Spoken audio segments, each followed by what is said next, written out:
جو ما کان لیاخذ سے لیا جانا چاہیے۔ ظاہر ہے کہ اللہ کے پیغمبر زمین میں دین اللہ جاری کرنے کے لیے مبعوث ہوا تھا، نہ کہ دین الملک جیسے بادشاہ کا دین جاری کرنے کے لیے۔ اگر حالات کی مجبوری سے اس کی حکومت میں اس وقت تک پوری طرح دین ملک کی جگہ دین اللہ جاری نہ ہو سکا تھا، تب بھی کم از کم پیغمبر کا اپنا کام تو یہ نہ تھا کہ وہ اپنے ایک شخصی معاملے میں دین الملک پر عمل کرے۔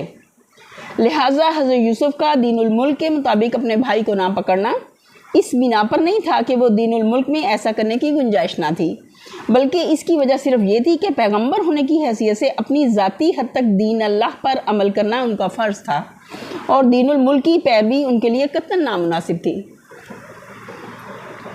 نمبر 3، قانون ملکی کے لیے لفظ دین استعمال کر کے اللہ تعالیٰ نے معنی دین کی وسعت پوری طرح واضح کر دی ہے۔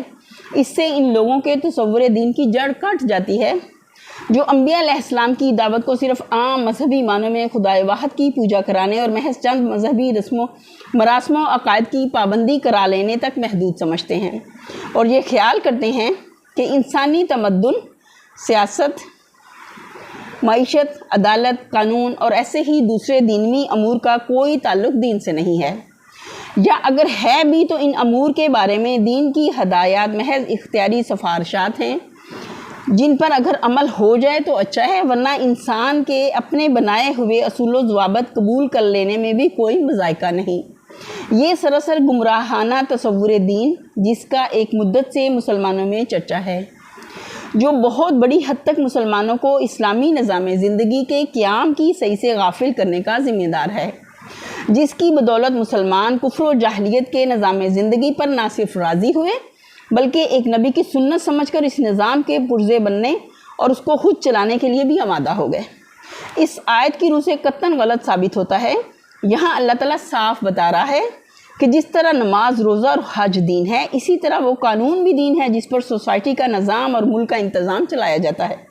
لہٰذا ان الدین عند اللہ الاسلام اور ومن یبتغی غیر الاسلام دینا فلن یقبل منہ وغیرہ آیات میں جس دین کی اطاعت کا مطالبہ کیا گیا ہے، اس سے مراد صرف نماز روزہ ہی نہیں ہے بلکہ اسلام کا اجتماعی نظام بھی ہے، جس سے ہٹ کر کسی دوسرے نظام کی پیروی اللہ کے ہاں ہرگز مقبول نہیں ہو سکتی۔ نمبر 4، سوال کیا جا سکتا ہے کہ اس سے کم از کم یہ تو ثابت ہوتا ہے کہ اس وقت تک مصر کی حکومت میں دین الملک ہی جاری تھا، اب اگر اس حکومت کے حاکم اعلیٰ حضرت یوسف علیہ السلام ہی تھے جیسا کہ تم خود پہلے ثابت کر چکے ہو، تو اس سے لازم آتا ہے کہ حضرت یوسف اللہ کے پیغمبر خود اپنے ہاتھوں سے ملک میں دین الملک جاری کر رہے تھے۔ اس کے بعد اگر اپنے ذاتی معاملے میں حضرت یوسف نے دین الملک کے بجائے شریعت اور ابراہیمی پر عمل کیا بھی تو اس سے فرق کیا واقع ہوا؟ اس کا جواب یہ ہے کہ حضرت یوسف علیہ السلام معمور تو دین اللہ جاری کرنے پر ہی تھے، اور یہی ان کا پیغمبرانہ مشن اور ان کی حکومت کا مقصد تھا، مگر ایک ملک کا نظام عملاً ایک دن کے اندر نہیں بدل جایا کرتا۔ آج اگر کوئی ملک بالکلیہ ہمارے اختیار میں ہو اور ہم اس میں اسلامی نظام قائم کرنے کی خالص نیت ہی سے اس کا انتظام اپنے ہاتھ میں لیں، تب بھی اس کے نظام تمدن، نظام معاشی، نظام سیاست اور نظام عدالت و قانون کو بالفعل بدلتے بدلتے برسوں لگ جائیں گے، اور کچھ مدت تک ہم کو اپنے انتظام میں بھی سابق قوانین برقرار رکھنے پڑیں گے۔ کیا تاریخ اس بات پر شاہد نہیں ہے کہ خود نبی صلی اللہ علیہ وسلم کو بھی عرب کے نظام زندگی میں پورا اسلامی انقلاب برپا کرنے کے لیے 9-10 سال لگے تھے۔ اس دوران میں خاتم النبیین کی اپنی حکومت میں چند سال شراب نوشی ہوتی رہی، سود لیا اور دیا جاتا رہا، جاہلیت کا قانون میراث جاری رہا، پرانے قوانین نکاح و طلاق برقرار رہے، بیوہ فاسدہ کی بہت سی صورتیں عمل میں آتی رہیں، اور اسلامی قوانین دیوانی و فوجداری بھی اول روز ہی سے بتمام و کمال نافذ نہیں ہو گئے۔ پس اگر حضرت یوسف کی حکومت میں ابتدائی 8-9 سال تک سابق مصری بادشاہت کے کچھ قوانین چلتے رہے ہوں تو اس میں تعجب کی کیا بات ہے؟ اور اس سے یہ دلیل کیسے نکل آتی ہے کہ اللہ کے پیغمبر مصر میں اللہ کے دین کو نہیں بلکہ بادشاہ کے دین کو جاری کرنے پر مامور تھا۔ رہی یہ بات کہ جب ملک میں دین الملک جاری تھا ہی تو آخر حضرت یوسف کی اپنی ذات کے لیے اس پر عمل کرنا کیوں شایان شان نہ تھا؟ تو یہ سوال بھی نبی صلی اللہ علیہ وسلم کے طریقے پر غور کرنے سے بآسانی حل ہو جاتا ہے۔ نبی صلی اللہ علیہ وسلم کی حکومت کے ابتدائی دور میں جب تک قوانین اسلامی جاری نہ ہوئے تھے، لوگ پرانے طریقے کے مطابق شراب پیتے رہے۔ مگر کیا حضور صلی اللہ علیہ وسلم نے بھی پی؟ لوگ سود لیتے دیتے تھے، مگر کیا آپ نے بھی سودی لین دین کیا؟ لوگ موتا کرتے رہے اور جمع بین الاختین کرتے رہے، یعنی دو بہنوں کو ایک نکاح میں جمع کرتے رہے، مگر کیا حضور صلی اللہ علیہ وسلم نے بھی ایسا کیا؟ اس سے معلوم ہوتا ہے کہ داعیے اسلام کا عملی مجبوریوں کی بنا پر احکام اسلامی کے اجرا میں تدریج سے کام لینا اور چیز ہے، اور اس کا خود اس تدریج کے دور میں جاہلیت کے طریقوں پر عمل کرنا اور چیز۔ تدریج کی رخصتیں دوسروں کے لیے ہیں، داعی کا اپنا کام یہ نہیں ہے کہ خود ان طریقوں میں سے کسی پر عمل کرے جن کے مٹانے پر وہ مامور ہوا ہے۔ اگلی آیت دیکھتے ہیں۔ قالوا إن يسرق فقد سرق أخ له من قبل فأسرها يوسف في نفسه ولم يبدها لهم قال أنتم شر مكانا والله أعلم بما تصفون۔ ان بھائیوں نے کہا یہ چوری کرے تو کچھ تعجب کی بات بھی نہیں کہ اس سے پہلے اس کا بھائی یوسف بھی چوری کر چکا ہے۔ یوسف علیہ السلام ان کی یہ باتیں سن کر پی گیا، مگر حقیقت ان پر نہ کھولی، بس زیر لب اتنا کہہ کر رہ گیا کہ بڑے ہی برے لوگ ہو تم لوگ، میرے منہ در منہ مجھ پر جو الزام تم لگا رہے ہو اس کی حقیقت اللہ خوب جانتا ہے۔ یہ انہوں نے اپنی خفت مٹانے کے لیے کہا، پہلے کہہ چکے تھے کہ ہم لوگ چور نہیں ہیں، اب یہ جو دیکھا کہ مال ہمارے بھائی کی خرجی سے برآمد ہو گیا ہے تو فوراً ایک جھوٹی بات بنا کر اپنے آپ کو اس بھائی سے الگ کر لیا اور اس کے ساتھ اس کے پہلے بھائی کو بھی لپیٹ لیا۔ اس سے اندازہ ہوتا ہے کہ حضرت یوسف کے پیچھے بن یمین کے ساتھ ان بھائیوں کا کیا سلوک رہا ہوگا اور کس بنا پر اس کی اور حضرت یوسف کی یہ خواہش ہوگی کہ وہ ان کے ساتھ نہ جائے۔ قالوا یا ایھا العزیز ان له ابا شیخا کبیرا فاخذ احدنا مکانہ انا نراک من المحسنین۔ انہوں نے کہا، اے سردار ذی اقتدار، اس کا باپ بہت بوڑھا آدمی ہے، اس کی جگہ آپ ہم میں سے کسی کو رکھ لیجئے، ہم آپ کو بڑا ہی نیک نفس پاتے ہیں۔ یہاں لفظ عزیز حضرت یوسف کے لیے جو استعمال ہوا ہے، صرف اس کی بنا پر مفسرین نے قیاس کر لیا کہ حضرت یوسف اسی منصب پر معمور ہوئے تھے جس پر اس سے پہلے زلیخا کا شوہر معمور تھا۔ اس پر مزید قیاسیات کی عمارت کھڑی کر لی گئی کہ سابق عزیز مر گیا تھا، حضرت یوسف اس کی جگہ مقرر کیے گئے، زلیخا اثر 9 معجزے کے ذریعے سے جوان کی گئی اور شاہ مصر نے اسے حضرت یوسف کا نکاح کر دیا۔ حد یہ ہے کہ شب عروسی میں حضرت یوسف اور زلیخا کے درمیان جو باتیں ہوئیں وہ تک کسی ذریعے سے ہمارے مفسرین کو پہنچ گئی، حالانکہ یہ سب باتیں سراسر وہم ہیں۔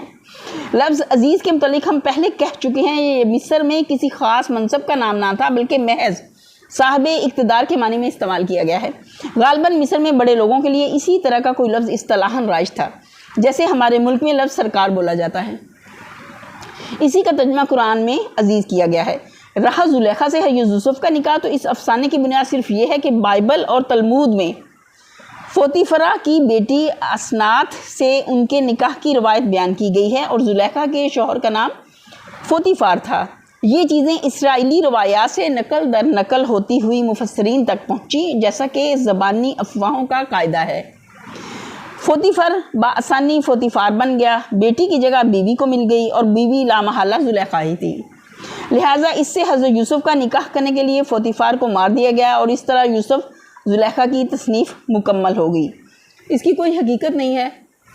ہم دیکھتے ہیں کہ بائبل اور تلمود میں بہت ساری خود ساختہ چیزیں شامل انہوں نے کی گئی تھیں، ان کا اصل سے کوئی لینا دینا نہیں تھا۔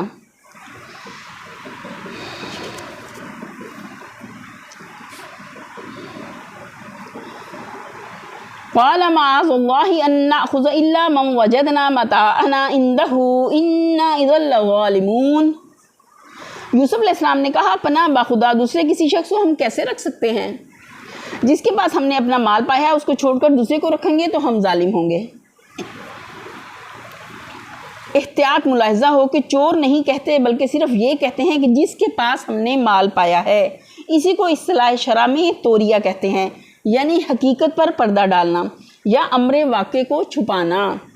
جب کسی مظلوم کو ظالم سے بچانے یا کسی بڑے مظلمہ کو دفع کرنے کی کوئی صورت اس کے سوا نہ ہو کہ کچھ خلاف واقعہ بات کہی جائے یا کوئی خلاف حقیقت ہیلا کیا جائے، تو ایسی صورت میں ایک پرہیزگار آدمی صریح جھوٹ بولنے سے احتراز کرتے ہوئے ایسی بات کہنے یا ایسی تدبیر کرنے کی کوشش کرے گا جس سے حقیقت کو چھپا کر بدی کو دفع کیا جا سکے۔ ایسا کرنا شرعاً اخلاق میں جائز ہے، بشرطے کہ محض کام نکالنے کے لیے ایسا نہ کیا جائے بلکہ کسی بڑی برائی کو دور کرنا ہو۔ اب دیکھیے کہ اس سارے معاملے میں حضرت یوسف نے کس طرح جائز توریہ کی شرائط پوری کی۔ بھائی کی رضامندی سے اس کے سامان میں پیالہ رکھ دیا، مگر ملازموں سے یہ نہیں کہا کہ اس پر چوری کا الزام لگاؤ۔ پھر جب سرکاری ملازم چوری کے الزام میں ان لوگوں کو پکڑ لائے تو خاموشی کے ساتھ اٹھ کر تلاشی لے لی۔ پھر اب جو ان بھائیوں نے کہا کہ بن یمین کی جگہ ہم میں سے کسی کو رکھ لیجیے، تو اس کے جواب میں بھی بس انہی کی بات ان پر الٹ دی کہ تمہارا اپنا فتویٰ یہ تھا کہ جس کے سامان میں سے تمہارا مال نکلے وہی رکھ لیا جائے، سو اب تمہارے سامنے بن یمین کے سامان میں سے ہمارا مال نکلا ہے اور اسی کو ہم رکھ لیتے ہیں، دوسرے کو اس کی جگہ کیسے رکھ سکتے ہیں؟ اس قسم کے توریہ کی مثالیں خود نبی صلی اللہ علیہ وسلم کے غزوات میں بھی ملتی ہیں اور کسی دلیل سے بھی اس کو اخلاقاً معیوب نہیں کہا جا سکتا۔ فَلَمَّا اسْتَيْأَسُوا مِنْهُ خَلَصُوا نَجِيًّا قَالَ كَبِيرُهُمْ أَلَمْ تَعْلَمُوا أَنَّ أَبَاكُمْ قَدْ أَخَذَ عَلَيْكُمْ مَوْثِقًا مِّنَ اللَّهِ وَمِن قَبْلُ مَا فَرَّطتُمْ فِي يُوسُفَ فَلَنْ أَبْرَحَ الْأَرْضَ حَتَّى يَأْذَنَ لِي أَبِي أَوْ يَحْكُمَ اللَّهُ لِي وَهُوَ خَيْرُ الْحَاكِمِينَ۔ جب وہ یوسف علیہ السلام سے مایوس ہو گئے تو ایک گوشے میں جا کر آپس میں مشورہ کرنے لگے۔ ان میں سے جو سب سے بڑا تھا وہ بولا، تم جانتے نہیں ہو کہ تمہارے والد تم سے اللہ کے نام پر کیا عہد و پیمان لے چکے ہیں، اور اس سے پہلے یوسف کے معاملے میں جو زیادتی تم کر چکے ہو وہ بھی تم کو معلوم ہے۔ اب میں تو یہاں سے ہرگز نہ جاؤں گا جب تک کہ میرے والد مجھے اجازت نہ دیں، یا پھر اللہ ہی میرے حق میں کوئی فیصلہ فرما دے کہ وہ سب سے بہتر فیصلہ کرنے والا ہے۔ ارجعوا الی ابیکم فقولوا یا ابانا ان ابنک سرق فما شہدنا الا بما علمنا وما کننا للغیب حافظین۔ تم جا کر اپنے والد سے کہو کہ بجان آپ کے صاحبزادے نے چوری کی ہے، ہم نے اسے چوری کرتے ہوئے نہیں دیکھا، جو کچھ ہمیں معلوم ہوا ہے بس وہی بیان کر رہے ہیں ہم، اور غیب کی نگہبانی تو ہم نہ کر سکتے تھے۔ وَاسْأَلِ الْقَرْيَةَ الَّتِي كُنَّا فِيهَا وَالْعَيْرَ الَّتِي أَقْبَلْنَا فِيهَا وَإِنَّا لَصَادِقُونَ۔ آپ اس بستی کے لوگوں سے پوچھ لیجئے جہاں ہم تھے، اس قافلے سے دریافت کر لیجئے جس کے ساتھ ہم آئے ہیں، ہم اپنے بیان میں بالکل سچے ہیں۔ قَالَ بَلْ سَوَّلَتْ لَكُمْ أَنفُسُكُمْ أَمْرًا فَصَبْرٌ جَمِيلٌ عَسَى اللَّهُ أَن يَأْتِيَنِي بِهِمْ جَمِيعًا إِنَّهُ هُوَ الْعَلِيمُ الْحَكِيمُ۔ باپ نے یہ داستان سن کر کہا، دراصل تمہارے نفس نے تمہارے لیے ایک بڑی بات کو سہل بنا دیا، اچھا میں اس پر بھی صبر کروں گا اور بخوبی کروں گا۔ کیا بعید کہ اللہ ان سب کو مجھ سے لا ملائے، وہ سب کچھ جانتا ہے اور اس کے سب کام حکمت پر مبنی ہیں۔ یعنی تمہارے نزدیک یہ باور کر لینا بہت آسان ہے کہ میرا بیٹا جس کے حسن سیرت سے میں خوب واقف ہوں، ایک پیالی کی چوری کا مرتکب ہو سکتا ہے۔ پہلے تمہارے لیے اپنے ایک بھائی کو جان بوجھ کر گم کر دینا اور اس کی قمیض پر جھوٹا خون لگا کر لے آنا بہت آسان ہو گیا تھا، اب ایک دوسرے بھائی کو واقعی چور مان لینا اور مجھے آ کر اس کی خبر دینا بھی ویسا ہی آسان ہو گیا۔ وَتَوَلَّى عَنْهُمْ وَقَالَ يَا أَسَفَا عَلَى يُوسُفَ وَابْيَضَّتْ عَيْنَاهُ مِنَ الْحُزْنِ فَهُوَ كَظِيمٌ۔ پھر وہ ان کی طرف سے منہ پھیر کر بیٹھ گیا اور کہنے لگا، ہائے یوسف۔ وہ دل ہی دل میں غم سے گھٹا جا رہا تھا اور اس کی آنکھیں سفید پڑ گئی تھیں۔ قَالُوا تَاللَّهِ تَفْتَأُ تَذْكُرُ يُوسُفَ حَتَّى تَكُونَ هَرَضًا او تکون من الحالکین۔ بیٹوں نے کہا، خدا را آپ تو بس یوسف ہی کو یاد کیے جاتے ہیں، نوبت یہ آ گئی ہے کہ اس کے غم میں اپنے آپ کو گھلا دیں گے یا اپنی جان ہلاک کر ڈالیں گے۔ قال انما اشکو بثی وحزنی الی اللہ واعلم من اللہ ما لا تعلمون۔ اس نے کہا میں اپنی پریشانی اور اپنے غم کی فریاد اللہ کے سوا کسی سے نہیں کرتا، اور اللہ سے جیسا میں واقف ہوں تم نہیں ہو۔ یا بنی اذهبوا فتحسسوا من یوسف واخیہ ولا تیأسوا من روح اللہ انہ لا ییأس من روح اللہ الا القوم الکافرون۔ میرے بچوں، جا کر یوسف اور اس کے بھائی کی کچھ ٹو لگاؤ، اللہ کی رحمت سے مایوس نہ ہو، اس کی رحمت سے تو بس کافر ہی مایوس ہوا کرتے ہیں۔ فلما دخلوا علیہ قالوا یا ایہا العزیز مسنا واہلنا الضر وجئنا بضاعۃ مزجاۃ فأوفی لنا الکیل وتصدق علینا ان اللہ یجزی المتصدقین۔ جب یہ لوگ مصر جا کر یوسف کی پیشی میں داخل ہوئے تو انہوں نے عرض کیا، اے سردار با اقتدار، ہم اور ہمارے اہل و عیال سخت مصیبت میں مبتلا ہیں اور ہم کچھ حقیر سی پونجی لے کر آئے ہیں، آپ ہمیں بھرپور غلہ عنایت فرمائیں اور ہم کو خیرات دیں، اللہ خیرات کرنے والوں کو جزا دیتا ہے۔ یعنی ہماری اس گزارش پر جو کچھ آپ دیں گے یا وہ گویا آپ کا صدقہ ہوگا۔ اس غلے کی قیمت میں جو پونجی ہم پیش کر رہے ہیں وہ تو بے شک اس لائق نہیں ہے کہ ہم کو اس قدر غلہ دیا جائے جو ہماری ضرورت کو کافی ہو۔ قال هل علمتم ما فعلتم بيوسف واخیہ اذ انتم جاہلون۔ یہ سن کر یوسف سے نہ رہا گیا، اس نے کہا تمہیں کچھ یہ بھی معلوم ہے کہ تم نے یوسف اور اس کے بھائی کے ساتھ کیا کیا تھا جبکہ تم نادان تھے؟ قالوا انک لانت یوسف قال انا یوسف وهذا اخی قد من اللہ علینا انہ من یتقی ویصبر فان اللہ لا یضیع اجر المحسنین۔ وہ چونک کر بولے، ہائیں کیا تم یوسف ہو؟ اس نے کہا ہاں میں یوسف ہوں اور یہ میرا بھائی ہے، اللہ نے ہم پر احسان فرمایا۔ حقیقت یہ ہے کہ اگر کوئی تقوی اور صبر سے کام لے تو اللہ کے ہاں ایسے نیک لوگوں کا اجر مارا نہیں جاتا۔ قالوا تاللہ لقد آثرک اللہ علینا وانا کنا لخاطئین۔ انہوں نے کہا باخدا تم کو اللہ نے ہم پر فضیلت بخشی اور واقعی ہم خطا کار تھے۔ قال لا تثریب علیکم اليوم یغفر اللہ لکم وہو ارحم الراحمین۔ اس نے جواب دیا آج تم پر کوئی گرفت نہیں، اللہ تمہیں معاف کرے، وہ سب سے بڑھ کر رحم فرمانے والا ہے۔ اذهبوا بقمیصی ھذا فألقوه علی وجہ ابی یأت بصیرا وأتونی بأہلکم اجمعین۔ جو میرا یہ قمیص لے جاؤ اور میرے والد کے منہ پر ڈال دو، ان کی بینائی پلٹ آئے گی، اور اپنے سب اہل و عیال کو میرے پاس لے آؤ۔